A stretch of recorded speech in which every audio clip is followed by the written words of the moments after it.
Pues estamos agradecidos con el Señor, hermanos, porque ya estamos en la hora 7 de nuestro curso del Pentateuco. El tema es las 10 plagas y la Pascua. Entonces tenemos ya aquí el bosquejo básico de toda esta hora. Dice que las 10 plagas son humillación a los dioses egipcios y que Israel viera el poder de Dios. El segundo tema es la Pascua, viene de la palabra hebrea Pesaj.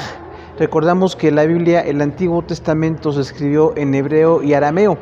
Entonces algunas palabras vienen de esos idiomas y por eso nos remitimos a ellas para entender que en español tiene un significado. Ahora, esta palabra Pesaj significa pasar por alto o perdonar. Literalmente significa eso, pasar por alto o perdonar. Y tenemos también ya en el contexto del Nuevo Testamento, vamos a ver los textos que hablan de la Pascua en todo el Nuevo Testamento.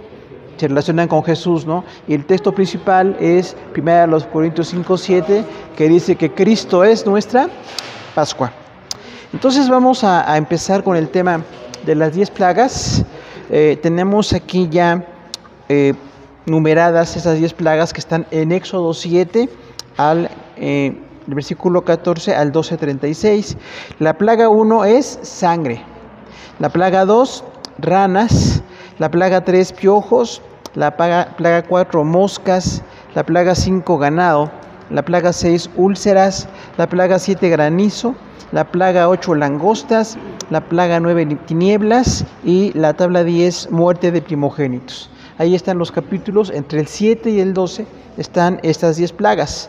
Ahora, nosotros recordamos entonces que Egipto es una gran potencia, porque siempre tenemos como la idea del contexto actual. Egipto no es una potencia, aunque fue un imperio muy poderoso, actualmente ya no tiene ningún poder ni económico ni político. Es un país muy turístico, tiene muchos museos, tiene mucha cultura de esto, pero no tiene el poder económico que tuvo. Sin embargo, cuando los judíos estuvieron ahí cautivos, Egipto llegó a ser un imperio. Recuerda, en la parte norte de África, y desde ahí gobernó. Tuvo guerras, los faraones tuvieron, hay mucha historia de esto, ¿no? Batallas, guerras, conquistas. Entonces era un gran país, y cuando era un gran país era muy difícil que Dios lo sacara de allí. Por eso la frase de Egipto, llamé a mi hijo, en ese momento significaba como sacar del país más poderoso a su hijo, porque hoy no es Egipto. Imagínense Estados Unidos o Rusia, ¿no? Actualmente, ¿cómo podríamos sacar a un pueblo de Estados Unidos o de Rusia si no los quieren dejar salir? Imposible, ¿no? Son potencias. En ese momento, así era la potencia de Egipto. No era posible sacarlos. Y cuando viene la primera plaga de sangre, recordamos que es sobre el río Nilo. El río Nilo tiene más de 6,000 kilómetros de largo. Es el segundo más largo del mundo, después del Amazonas aquí en América. Entonces son muy, muy largos esos ríos. Y para los del norte de África es vida. Representa poder, representa vida, la agricultura, todo tiene que ver con el río. De hecho, si se fijan siempre en los caudales de los ríos hay pueblos. Hay gente que se establece ahí, que trabaja, que comercia. Entonces, que Dios humillara de esta manera al río Nilo, habla del poder de Dios sobre ese que ellos consideraban como un Dios. No nada más era un gran río, sino lo consideraban como un Dios. Decían, de aquí viene la vida, de aquí viene todo. Entonces, nadie nos puede afectar con el Nilo. Se convirtió en sangre. Ahora, la sangre, recordamos, pues nos da vida a todos los seres vivos, pero produce asco. La sangre no es algo agradable, ¿no? De hecho, se empieza a echar a perder enseguida y trae un mal olor, trae mal aspecto. Entonces, que se convirtiera en sangre fue una humillación a esa idea del Dios que tienen ellos. Las ranas también, imagínense todas las bacterias que tienen, ¿no? Hoy nos dicen que tienen mucha salmonela.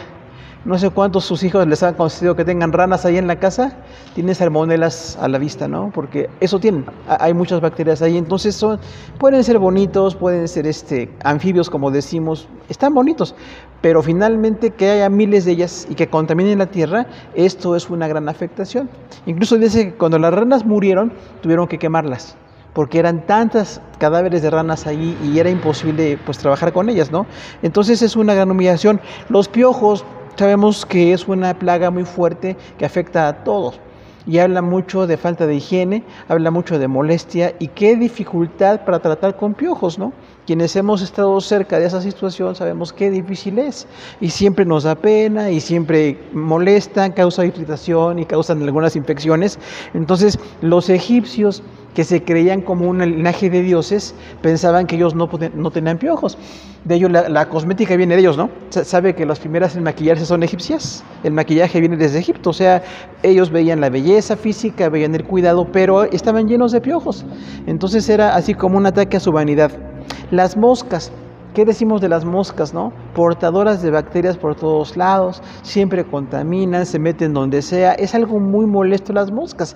Y había tantos enjambres de moscas que todo Egipto estaba contaminado. Seguramente hubo otras infecciones, hubo otra molestia, no sé a cuántos nos molesta una mosca en la casa, ¿no?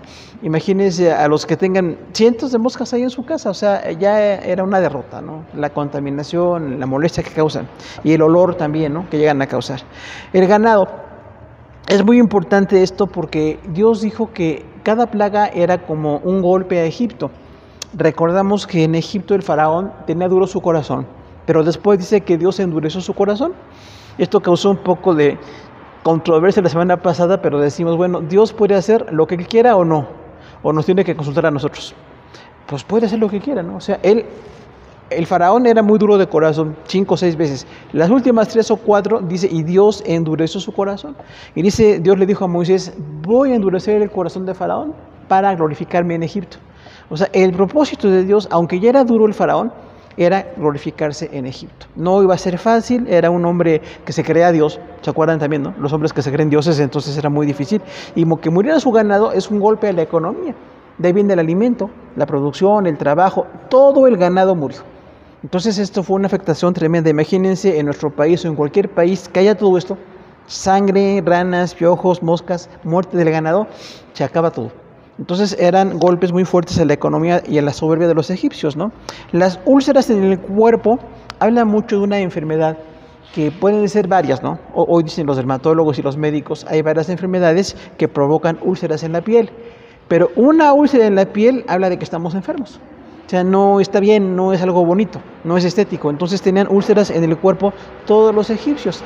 Otra vez, la diferencia con Israel, ¿no? En Israel nadie tenía esas plagas. Eran esclavos, estaban humillados, estaban derrotados, pero no tenían esas plagas. Y en Egipto sí. En la cabeza de nación que es Egipto en ese momento tenían esas úlceras en el cuerpo. La plaga de granizo es muy fuerte porque dice que eran de un talento. Un talento puede ser entre 12 y 40 kilos.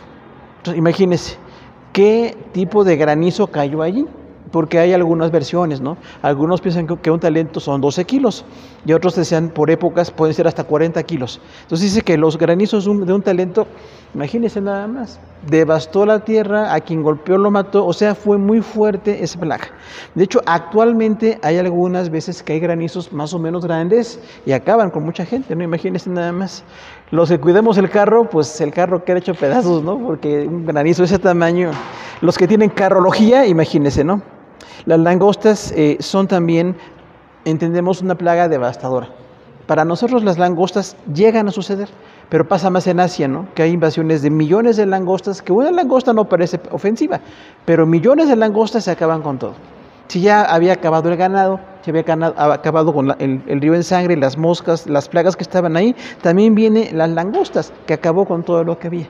O sea, Egipto estaba al borde del colapso. No había trabajo, no había sanidad, no había nada bueno. Y lo poquito que quedó vivo, las langostas se lo acabaron. De hecho, incluso actualmente hablan de esto, ¿no? Que las langostas también están afectando mucho en algunos lugares y dicen, bueno, en tal lugar hay una plaga de langostas y se acaba con todo y es difícil acabar con ellas, ¿no? Las tinieblas es también una humillación. Veremos enseguida al dios Sol, porque los egipcios pensaban que eran dioses ellos, que su faraón era un dios, ellos también se sentían como dioses, tenían muchos dioses de hecho, y entonces cuando las tinieblas vienen, habla del gran poder de Dios sobre esos dioses, que lo veremos eso enseguida, ¿no? Pero realmente tinieblas es algo tremendo porque no es normal que haya tinieblas. Puede ser un eclipse que dura unas horas o una cosa así, pero hubo días de tinieblas. Entonces habla de un gran poder de Dios sobre Egipto que trajo las tinieblas en ese país, ¿no? Y ahora, la más fuerte plaga, indudablemente, la muerte de los primogénitos. Porque dice ahí que bueno, el faraón decía, no van a ir con Jehová, no los dejó ir, no estoy de acuerdo, no quiero que vayan. Y entonces dijo faraón, de mi primogénito. Y hablan entonces, ahí le dijo Moisés, bueno, los primogénitos van a morir. Si no te arrepientes y nos dejas ir, van a morir los primogénitos de cada familia.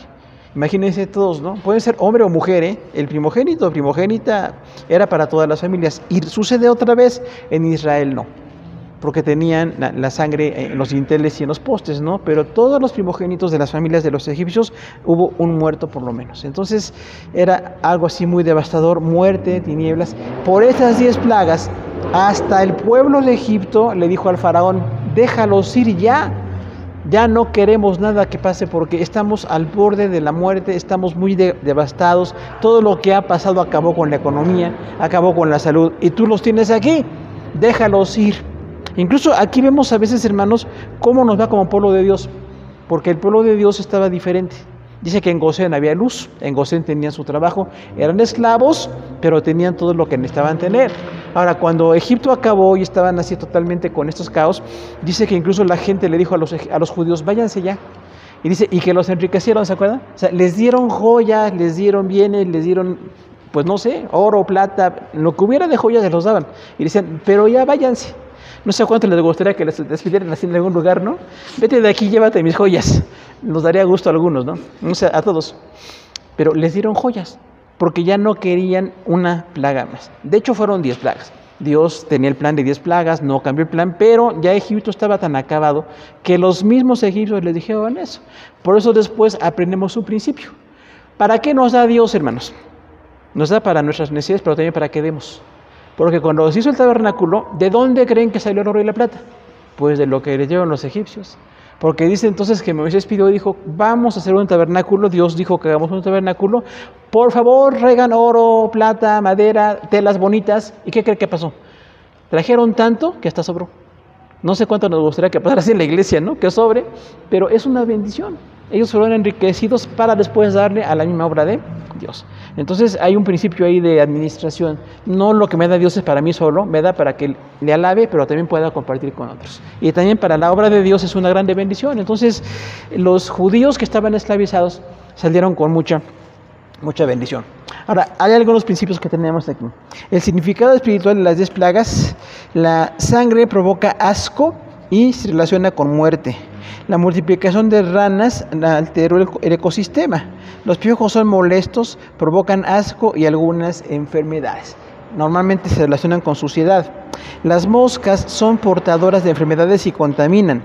Para los egipcios, la muerte del ganado era una alusión a la derrota de su dios, el buey Apis, que es un toro o un hombre con cabeza de toro.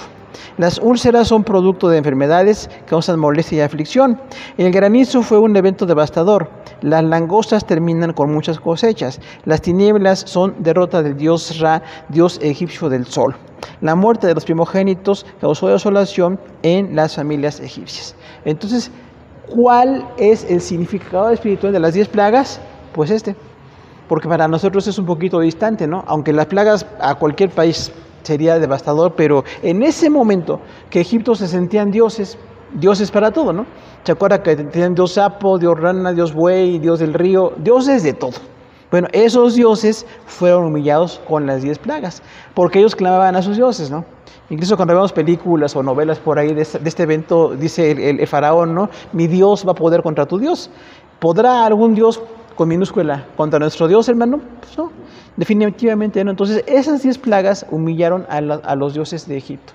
Pero no nada más eso, sino que también Israel aprendió principios, porque vieron cómo Dios estaba defendiéndolos. Aquí también tenemos algo que aprender, hermanos, que aprendamos a ser bendecidos, porque los judíos estaban esclavos, pero luego se quejaron contra Moisés, ¿se acuerdan?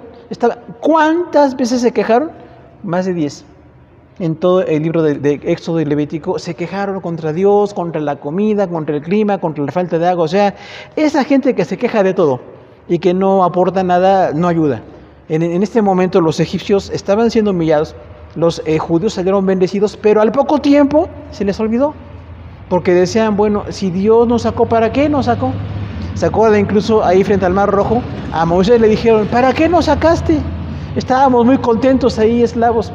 ¿Alguien estará contento esclavo, hermano? Pues solamente que esté mal de la cabeza, ¿no? A veces nosotros somos iguales. Porque como que señalamos mucho a los judíos, ¿no? ¡Ay, esos judíos!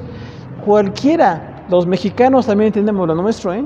Aquí también se cuecen habas, o lo que usted quiera. Malagradecidos, inconstantes, sin discernimiento. No sé, tenemos los mismos errores que los judíos. Entonces tenemos que aprender a ser bendecidos. Esas 10 plagas que humillaron a los dioses de Egipto nos recuerdan cómo Dios hoy nos bendice a nosotros. No sé cuál sea lo que usted está ahora enfrentando, desolación, enfermedad, situaciones difíciles. Enfrentemos lo que enfrentemos, Dios está con nosotros. Y si está con nosotros, podemos salir adelante. Recordando cuántas veces nos ha bendecido, siempre. Dios es fiel, Dios tiene poder, y estas amenazas que hoy tenemos, hermanos, Dios puede vencerlas si quiere, y nosotros nos vamos a gozar con ello. Ahora, en el contexto cristiano, tenemos la segunda página. Hoy tenemos nada más 4 páginas. Decimos nada más porque a veces hemos tenido hasta 8, ¿no? O son 4.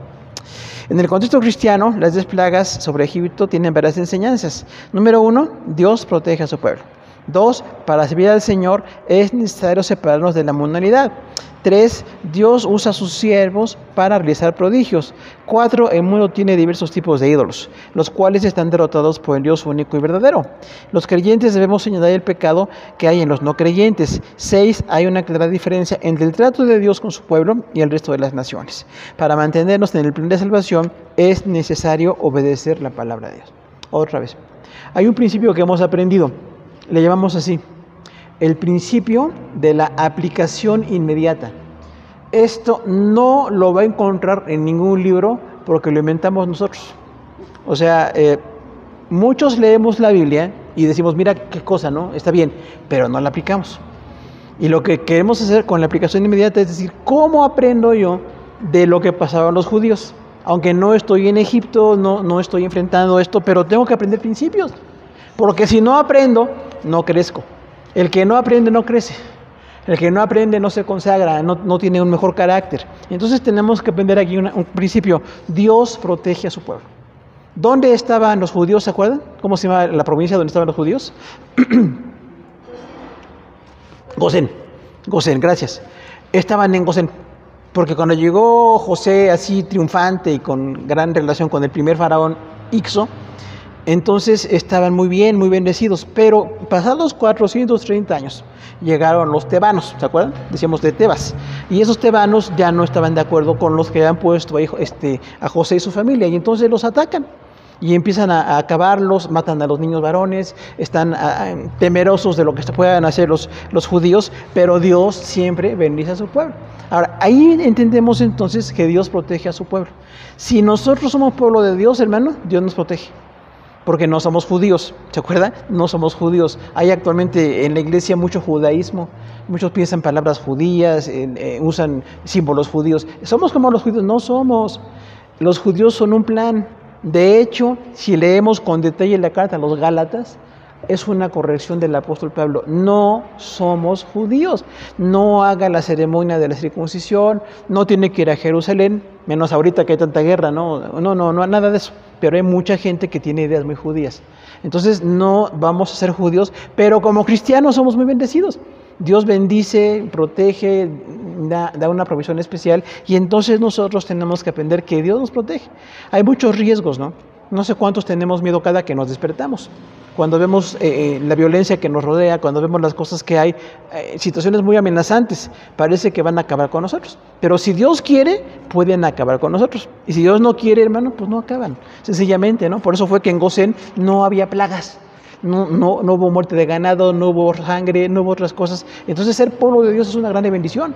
No olvidemos que nosotros somos el pueblo de Dios, no judíos, pero sí somos el pueblo de Dios, y hay una grande bendición. Dios nos protege, provee, nos bendice de mucha manera.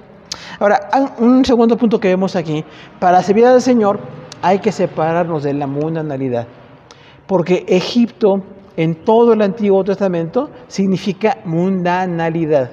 También es prueba de examen, es pregunta de examen. ¿Qué representa Egipto? Mundanalidad. O sea, eran mundanos, adoraban a sus dioses, se sentían un imperio poderoso, tenían una gran economía, eran guerreros, pero se sentían como que nadie los merecía, ¿no? Entonces eran una cosa muy mundana. ¿Cuántos dioses se han encontrado en Egipto también, no? cantidad de dioses y nombres de faraones y dinastías y todo eso. Entonces hay mucha mundanalidad allí. Y nosotros, si queremos vida del Señor, tenemos que separarnos de la mundanalidad. ¿Nos afectará o no nos afectará la mundanalidad? Porque a veces sí, ¿no? Tenemos necesidades, tenemos situaciones, pero que no esté pensando como un mundano. Yo no pienso como mundano, soy cristiano. Tengo necesidades, tengo que trabajar, tengo que administrar, pero no igual que un mundano, porque yo soy cristiano. Yo confío en Dios, soy diferente en eso. Entonces, que no me esté afectando la mundanalidad. ¿Cuánta gente la corroe la envidia, no? ¿Habrá gente envidiosa en el mundo, hermanos? Honorablemente, ¿no? Envidiosos.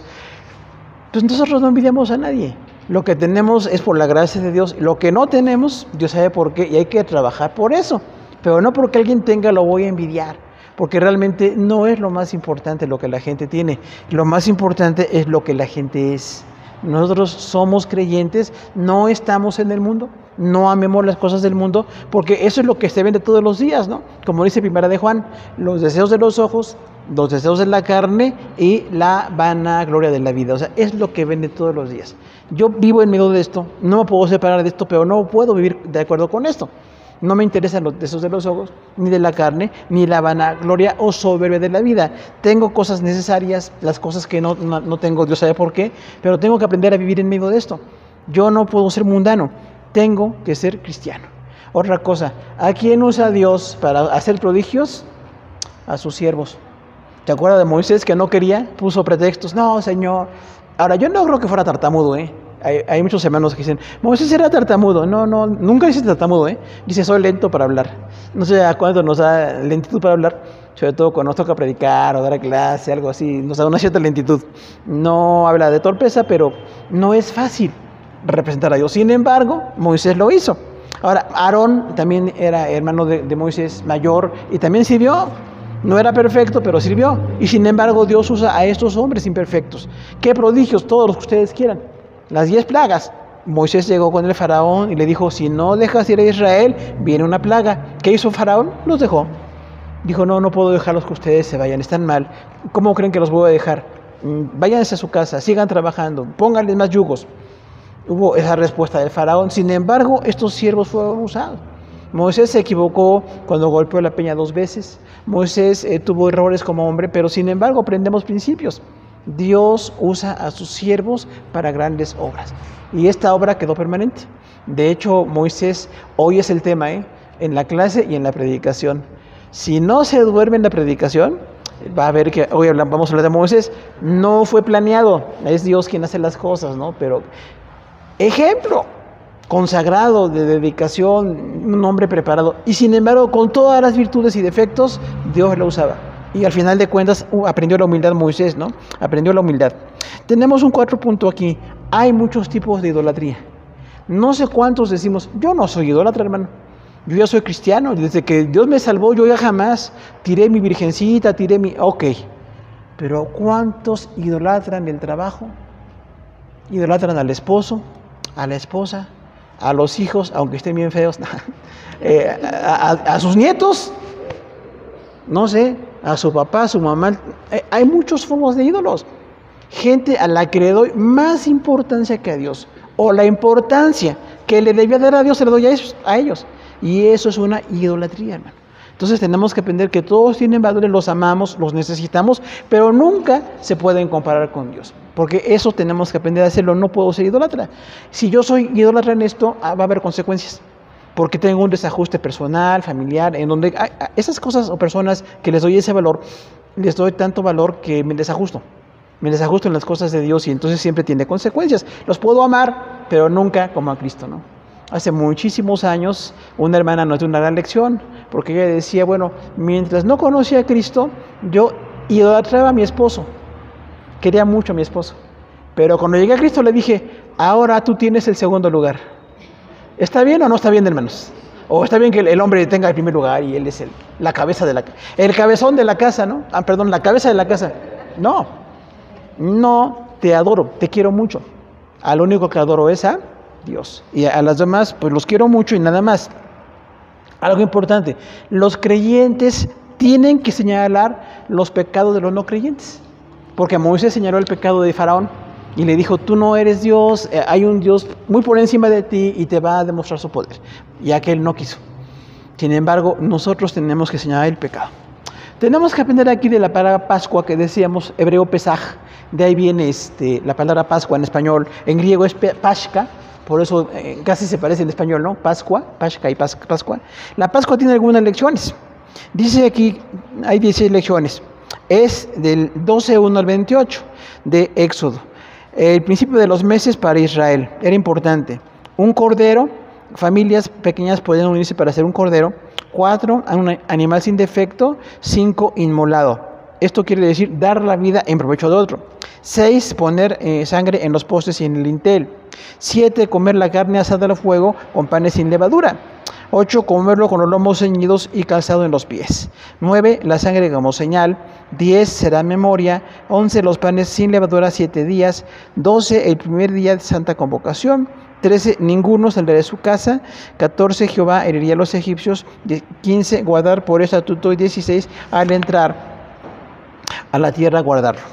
16 principios de la Pascua. Usted se acuerda, cuando fueron liberados de Egipto, que eso quiere decir perdonar. Literalmente, pasar por alto es perdonar, ¿no? O sea, ya no tomar en cuenta el pecado de alguien, es pasar por alto.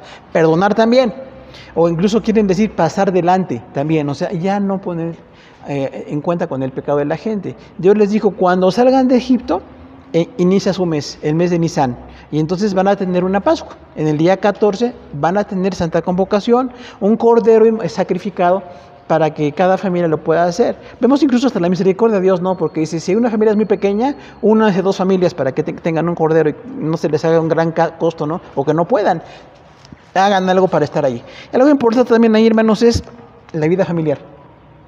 Porque muchos de nosotros enfocamos la vida eclesiástica. La iglesia es importante, pero es mucho más importante la casa. Porque ahí en la casa es donde ellos estaban. No estaban Moisés, ni Aarón, ni nadie. Estaban el papá y la mamá con los hijos y sacrificaban al cordero. O sea, era una lección espiritual.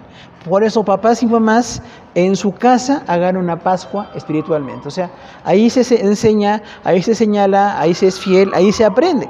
Algo muy importante, un animal sin defecto. No sé cuántos tenemos la tendencia de no darle a Dios lo que corresponde, porque pensamos darle algo que no es correcto. Muchos tienen animales enfermos y se les pudo ocurrir en la Pascua ofrecer un animal enfermo. ¿Estará bien eso, hermano, o cómo ve? Porque dice Dios, un animal sin defecto, o sea, no lo que te sobra, no lo que está enfermo, lo mejor que tengas. Lo que Dios ordenó es lo que tienes que dar. Y entonces tenían que dar ese sacrificio ahí en su familia. Y poner la sangre en el dintel, ¿se acuerda? Porque dice un ángel destructor, otra vez. Los ángeles en el Antiguo Testamento dice que vino un ángel que dio la muerte a todos los egipcios. Pero dice, cuando vio en la casa de Gosén de los judíos, donde tenían sangre en los postes y en el dintel, ahí no hubo muerte. Representa la salvación, hermano. La Pascua representa la salvación. Es importantísima, porque no ya la hacemos como judíos, ¿no? De hecho, cuando tenemos la Santa Cena, originalmente era cada año, ¿sabe? Muchas iglesias discuten, cada semana y cada mes. No, era cada año, textualmente. Ya con el tiempo y el agape de la iglesia y la reunión de amor se hizo más frecuente. Y ya no hay ningún problema cuando se hace la Santa Cena, pero originalmente era cada año. Santa convocación, no salgan de casa. De hecho, los judíos que son ortodoxos todavía lo hacen actualmente. Cuando hacen la Pascua en sus casas no salen.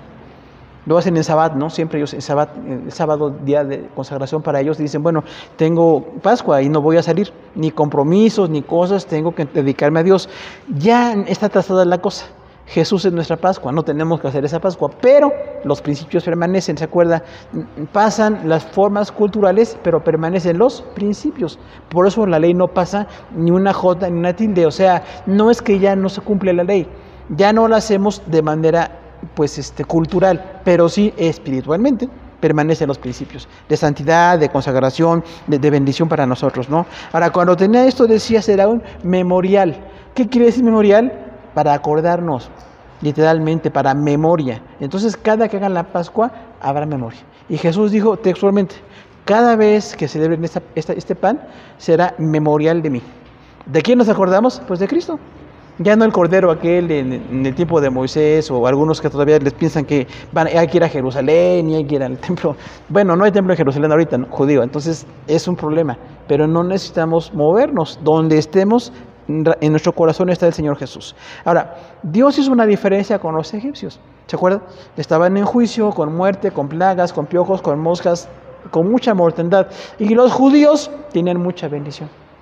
Recordemos que aunque el mundo diga que por riqueza, por fama o por cosas que el mundo plantea hay éxito o bendición, no es cierto. Nosotros somos mucho más bendecidos. De hecho, somos bendecidos porque el mundo tiene bendiciones generales y nosotros tenemos bendiciones especiales por ser pueblo de Dios. Ahora, cuando Dios dice, guárdenlo por estatuto, establece un principio. Esa Pascua representaría a Jesús para los cristianos. Entonces ya no tenemos que hacerlo como judío, porque hay muchos que lo siguen haciendo, ¿no? Iglesias muy judaizantes, de hecho, que no se dan cuenta, parecen muy judíos. Hasta la alabanza es judía, ¿eh? La alabanza parecen ahí, hasta cantan en hebreo. No, está bien si fuéramos judíos, pero somos mexicanos. Entonces, en cada nación tiene que haber una diferencia de cómo hacemos la Pascua y las cosas de Dios. El punto 3 que tenemos aquí en la página 3, la Pascua es el inicio de la historia de Israel como nación. Fue celebrada en el momento de ser librados del yugo egipcio. El significado del término Pascua es pasar por alto o perdonar. La primera Pascua fue un sacrificio conmemorativo, pero por su contexto único fue la liberación de Israel tras 430 años de esclavitud. Entonces, ¿dónde se celebró? En Egipto. No fue en Jerusalén, en Egipto. Ahí se hizo la primera Pascua porque ahí estaban esclavos y entonces Dios los liberó y bueno, una grande bendición. Ahora, hay una relación de la Pascua con Cristo, ¿no? Como decimos, 1 Corintios 5:7, Pablo escribió, Cristo nuestra Pascua ya fue sacrificado. O sea, no tenemos que andar buscando ceremonias ni cosas, porque hay grupos cristianos que hacen eso, andan buscando ceremonias y cosas por todos lados, que bueno, no tiene nada que ver. La relación de la Pascua con Cristo, tenemos 7 puntos. El punto 1, en la Pascua se observa la gracia salvadora de Dios. Punto 2, el propósito de la sangre en los postes y dinteles de las casas era salvar de la muerte a los primogénitos de cada familia. Representa salvación. Punto 3, el Cordero de la Pascua fue una víctima que sustituye a Israel de manera que el Señor Jesús es nuestro Cordero, que nos sustituye como creyentes. Punto 4, el Cordero debía ser sin defecto, eso significa que Jesús es sin pecado. 5. Comer un cordero es un acto de identificación para los israelitas. Para los cristianos nos identificamos con el Hijo de Dios como nuestro Salvador. Para los judíos, colocar la sangre en los posteres y los dinteles era un acto de obediencia. Y el nuevo pacto, la salvación, es producto de una fe obediente. Punto 7. En la primera Pascua, el pan sin levadura significa ser libres del pecado. Los cristianos nos separamos del mundo y nos dedicamos a Dios. Y ahí vienen todos los textos que vienen con esto, ¿no? ¿Qué aprendemos de la Pascua? Jesús es nuestra Pascua. Entonces no tengo que ir a ningún lugar, no tengo que ir a ninguna ceremonia, ni a ningún tipo de retiro espiritual, ni a nada que me llamen, porque tú necesitas. No sé cuántos venden eso en las iglesias, ¿no? Necesitas esto. Tienes que ir acá, tienes que ir allá. No tengo que ir a ningún lado. De hecho, la Pascua ya fue sacrificada. Y diríamos, cuando yo creo que puedo ayudar a mi salvación, estoy muy equivocado. Porque mucha gente piensa que hace cosas para quedar bien con Dios. Mire, ya no podemos quedar bien porque ya quedamos bien. Quedamos bien con Cristo. Cristo, al ser sacrificado, nos dio la salvación, nos acercó con Dios, nos perfeccionó con Dios y estamos todos identificados con esa bendición. Entonces, la gracia salvadora viene en Cristo.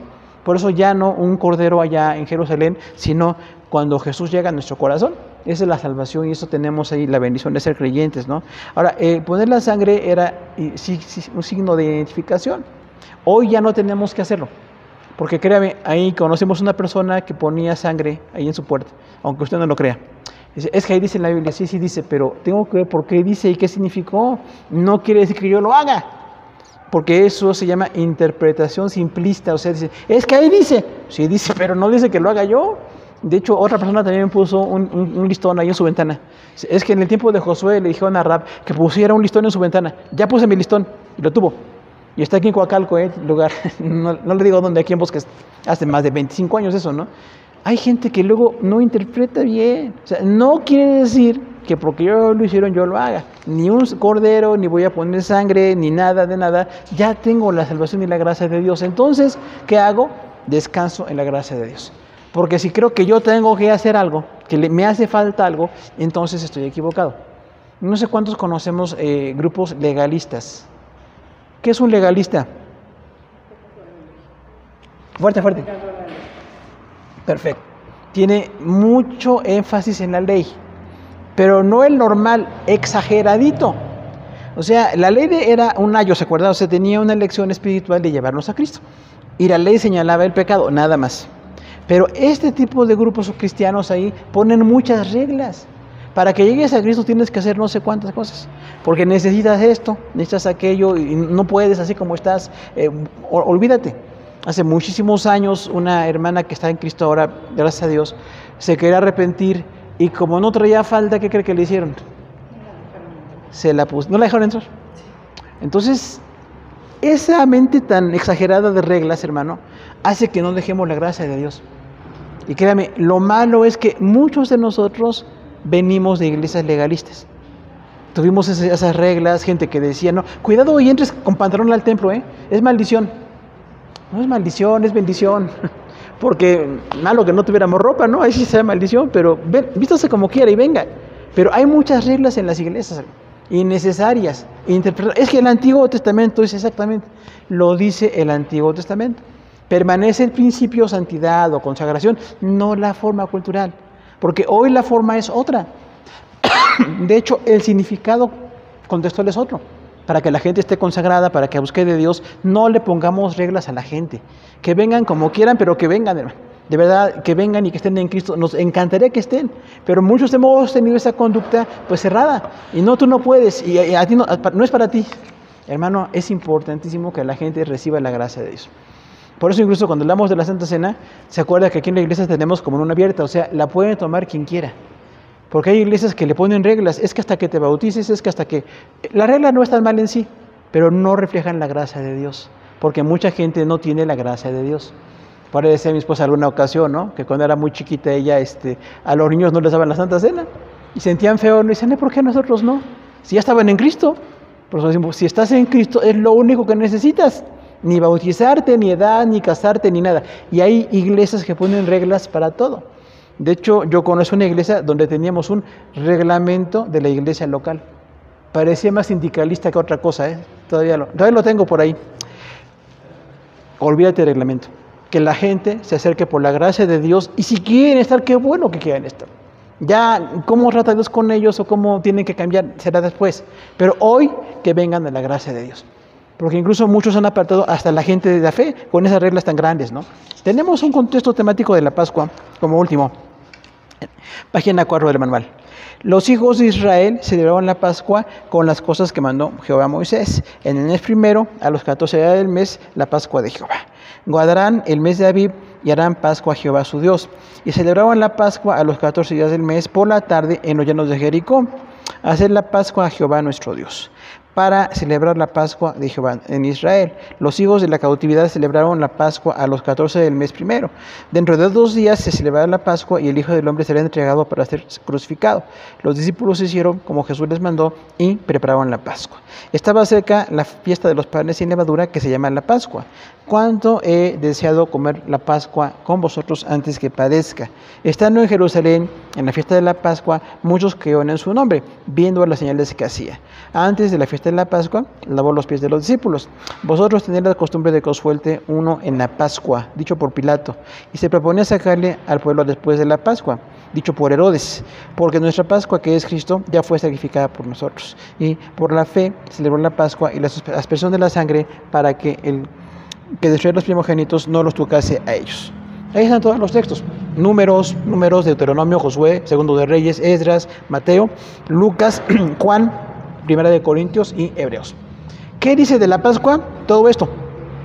Hay estos textos, no hay más, Son todos los textos, digamos, contexto temático extendido. O sea, cuando el Nuevo Testamento habla de la Pascua, dice eso. Los judíos lo hicieron conforme a lo que Dios le dijo a Moisés. Fue una grande bendición. Pero nosotros tenemos más bendición. Porque el cordero de Moisés era físicamente un cordero. Nuestro cordero es Jesús. Tenemos una gran bendición con esto, ¿no? Y algo muy importante, ya no lo hacemos como lo hacen ellos. Tampoco el mes, como decíamos, si es cada semana, cada mes, cada año, cada que usted quiera, hágalo como quiera. Porque ha sido tema de mucha discusión, Hermano, ¿no será que nos enfermamos aquí en la iglesia porque no hacemos la Pascua cada semana? No, hermano. Esto lo dijo alguien, no digo quién, pero alguien lo dijo. Hemos oído cada cosa. Luego, en el mes de abril es el mes de abril, entre marzo y abril. Nosotros no lo hacemos ahí. Normalmente se marca por el calendario. Cuando decimos la Semana Santa tenemos ahí la Pascua principal del año, pero todo el año la celebramos, al menos cada 3 meses. Entonces, de hecho nos toca la próxima semana, ¿no? Entonces, si quiere usted venir, Dios le bendice con esto. Ahora, ¿qué aprendemos de esto? Nuestra Pascua fue enviada por Dios. Ya no tengo yo que hacer nada, porque otra vez muchos les encanta hacer algo. Y a los legalistas les encanta poner reglas en la gente. Tienes que hacer esto, espérate que hagas aquello, hasta que juntes tanto dinero, hasta que vayas a este lugar. Hermano, no se puede. Le están quitando la gloria a la gracia del Señor. La gracia es bendición. Y la gracia es, oye, no tengo que juntar dinero, no tengo que esperarme a un lugar. Hoy es la gracia del Señor. De hecho, la bendición de que hoy sirvamos como iglesia nos trae la bendición de compartir el Evangelio. Que alguien se convierta, que alguien venga a Cristo, que alguien se reconcilie con el Señor. Es una grande bendición. Entonces, abramos lugar a la gracia del Señor y no pongamos esas reglas a la gente. Respetamos las reglas que pone la gente en sus iglesias, pero no todas son buenas reglas. Algunas incluso dicen, no, yo vengo de una iglesia muy legalista, hermano. Cuidado, no siempre es bueno, la verdad, y a veces nos estorbó mucho. El legalismo nos estorbó mucho. Hoy somos libres en Cristo, que no quiere decir que demos lugar al pecado, porque eso es libertinaje. Libertad es poder hacer lo que debo hacer. Entonces yo soy libre. No tengo libertad para el pecado, pero tengo libertad para hacer las cosas de Dios. Ahora, fueron los hijos de Israel y luego viene la iglesia. Ya en el Nuevo Testamento empieza Jesús, habla de la Pascua, habla de la Santa Cena, establece la Santa Cena, muy bonito, porque ya no es el Cordero de Moisés, es Jesús quien hace la primera Pascua, ¿no? Y Jesús incluso fue llevado el día de Pascua. Exactamente en esos días de la Pascua fue llevado a la cruz. Ahora, nosotros lo hacemos como discípulos, seguimos obedeciendo la ley del Señor. Que la gente venga, que esté en las cosas de Dios es importante. Los elementos son los mismos, nada más el pan y el jugo de uva que representan, ya sabemos todo lo que es, como en aquel tiempo de Moisés y en el tiempo de Jesús, pero para nosotros es una grande bendición. De hecho, como familia nos sentimos muy bendecidos de participar, de estar con esto, y siempre tenemos la comunión abierta. Y creo que mantenerla con los niños también es bendición, porque los niños lo entienden.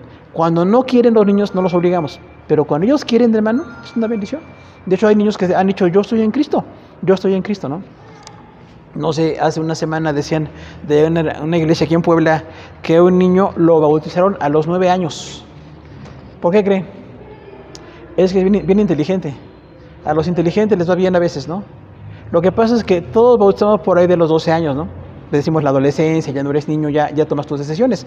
Pero este niño es tan inteligente que ya hace tiempo que se quería bautizar y tomó el curso y se aprendió todo, mejor que algunos adultos. Y él le dijo al pastor, ¿me bautizas, pastor? Dijo, no sé si te bautizo o no. Dijo, ¿estás bien aunque no te bautices? Dijo, sí, no, yo estoy bien. El que estás mal eres tú, pastor, porque le niegas el bautismo a una persona. ¿Está correcto, hermano, o no está correcto eso? ¿Sabes qué? Qué bueno que quieras. No los desanime. Por favor, no digo que bauticemos aquí a nadie a los 9 años, no estoy diciendo eso. Pero sí estoy diciendo que la gracia es diferente. Se aplica. Y este chiquito, pues lo conocemos a su familia hace muchísimos años, nos da mucho gusto. Está en una iglesia aquí en Puebla, presbiteriana, y nos da mucho gusto que estén. Entonces, cuando los niños quieran, no se estorben. De hecho, por eso les invitamos a que los traigan a la iglesia, porque algunos papás no traen a sus hijos a la iglesia. Dice, no, ahí cuando él quiera, nunca va a querer, ¿eh? O usted a la escuela mundana lo manda cuando él quiere, ¿no? Se levanta a las 5. ¿Por qué la iglesia no? Porque no aplica la misma regla de la escuela mundana a la escuela dominical. Porque, es que cuando él quiera, no, hermano, no, cuando quiera, tráigaselo, por favor. De hecho, aunque no quieran, tráigaselos, porque cuando llegan aquí, Dios les va a bendecir. Entonces, es una grande bendición que la gracia está ahí con nosotros. La gracia en Jesús, que Jesús vivió. La primera Pascua de Jesús es cuando fue muerto, y cuando fue muerto enseñó grandes cosas. El pacto con su sangre, la salvación, el perdón. ¿Qué nos hace falta? Nada. Seguimos creciendo, nos consagramos, oramos, tenemos necesidades diversas, pero ya no nos falta nada para acercarnos a Dios. Y otra vez, nadie está más cerca de Dios que todos, ¿verdad? Porque estamos en Cristo todos, hermano. No crea que por alguien está en el ministerio está más cerca de Dios. Ya no diga ese pecado, ¿no? Algunos han dicho eso, hermano. ¿Usted que está más cerca de Dios? No. Mire, nada más es por ese metro para que la gente nos vea, pero no estamos más cerca de Dios. Estamos iguales cerca que Dios. De hecho, a mi esposa le dijeron la semana pasada, hermana, usted vibra muy alto. No, tampoco vibramos, ¿eh? Ni hay buenas vibras, ni malas vibras, no, nada de eso. Porque a veces tenemos mucho lenguaje mundano en las cosas cristianas. Entonces, no está correcto. Estamos igual de cerca, todos somos salvos, perdonados, bendecidos, tenemos la gracia de Dios y hay que aplicar esa sangre a nuestro corazón. Y si Jesús le dio importancia, nosotros le damos la misma importancia a la Pascua. Estamos en la gracia del Señor. Pues terminamos, hermanos, la hora 7 de nuestro curso de Pentateuco. Gracias a todos por su atención. Dios les siga bendiciendo. Gracias.